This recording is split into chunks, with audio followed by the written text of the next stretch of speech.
Ишгалжелер Бахмут шиырны, ұжыметмек кечон шарайтлеріні яратмаға тұрыша ве вуқлы Герск электростанциясыны запт етмеген тұла.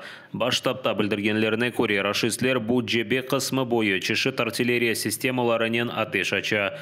Руслары Донецк вилейтіндеки Ивано-Дарьевка койыны ұжыметі, ама Украина аскерлері душманға қаршылық көстере.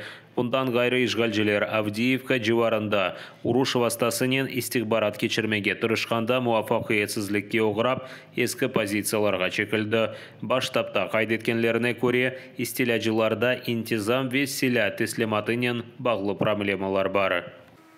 В підрозділах противника відзначається нестача боєприпасів, продуктів харчування та води. За наявною інформацією, командування Північного флоту Російської Федерації проводить профілактичні заходи у зв'язку з дуже низьким рівнем військової дисципліни у підрозділах, що залучалися та плануються до залучення у бойових діях на території України. Процвітає пияцтво та непокора наказам командирів. Учинсан иля колды екі кышы яраланды. Бұл Харьков шееріне сабаты шачылуының нетижелері. Шеер районларындан бірінде Рус мермісі автобус тұрағына урды. Иля колғанлар арасында 13 яшында оғлан. Оның 15 яшында олған татасы ве 72 яшында қадын яраланды. Оларны хастаханеге алып кеттілер. Душман мермісі урған Салтевка районынан сакинлері руслар оларны евелсі де ұжым еткенні тариф етті. Полистан мәліматына көре бұл сефер істилячылар ураган реактив системаларынен атеш ачқан. І зараз ви бачите, на місці працюють вибухотехніки, криміналісти, які фіксують черговий злочин, слідчо-оперативна група. І сьогодні вже відкрите кримінальне провадження за частиною 2 статті 438 Кримінального кодексу України, порушення законів і звичаїв війни. Общая картина. Херсондаки Антоновский көпірінде да бір қачтешік пейда олды. Саба саат 4:30 Украина арбилері Озио, Днепро, Зені үстінден кечкен стратегик көпіріні да бір қачкере ұжым етті. Ракета евелсі ұжым етілген ерге яқын ұрды. Кадрларда көпір yolында 10-ға яқын тешік олғанны көрмек мүмкін. Херсон сакинлері білдіргенне көре Ишгалжелер көпірден тек енгіл машина ве микроавтобусларына дегілде Озиарби юк машиналарында кечіре. Ғалиба Антоновский көпір зарар көрген олса да оны қолланмақ мүмкін. Сөз келемі бұл Ишгалжелер Озио өзенінден кечіп, сақ ялыда Озиогдaki позицияларына силяны ташы білген екі ерден бірідір. Украина телекетслік қызметі Русияге Қырымдан Херсон вилиетіне зырқлы техниканы ташымаға ярдым еткен сатқын мемурны мейданға шығарды.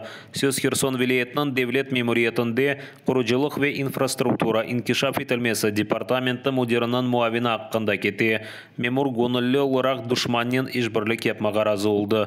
Обыны yapması үшін Ишгалжелер оны сөзді Херсон демір yolu девлет унитар ішханесінің yol başçısı вазифесіне тайынледі. Колаборант особисто сприяв перекиданню цим транспортом бронетехніки та боєприпасів РФ з тимчасово окупованого Криму до причорноморських районів Херсонщини.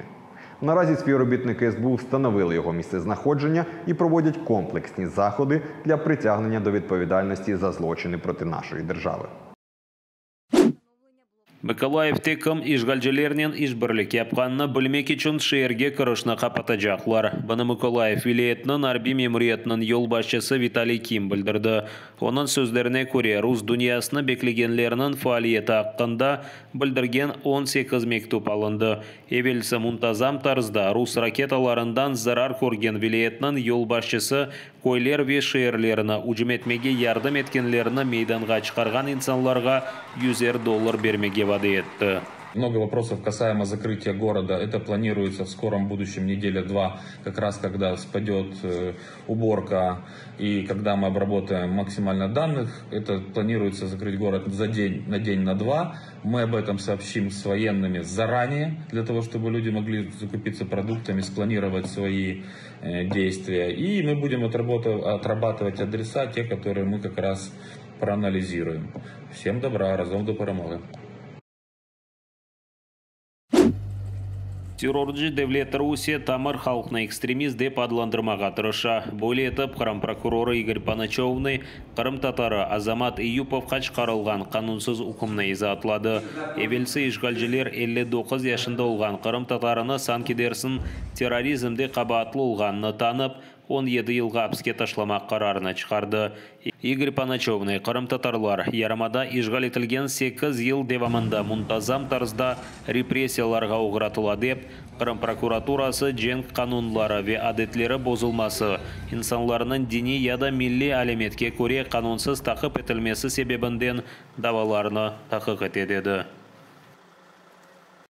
Понад 8 років кримські татари зазнають систематичних репресій. Така політика РФ та її окупаційної адміністрації спрямована на дискредитацію та переслідування корінного населення півострова за релігійними ознаками. Задля придушення свободи слова, свободи вираження поглядів і свободи релігії окупанти використовують усі можливі способи залякування населення, у тому числі незаконно створену систему кримінального правосуддя на окупованій території півострова Крим.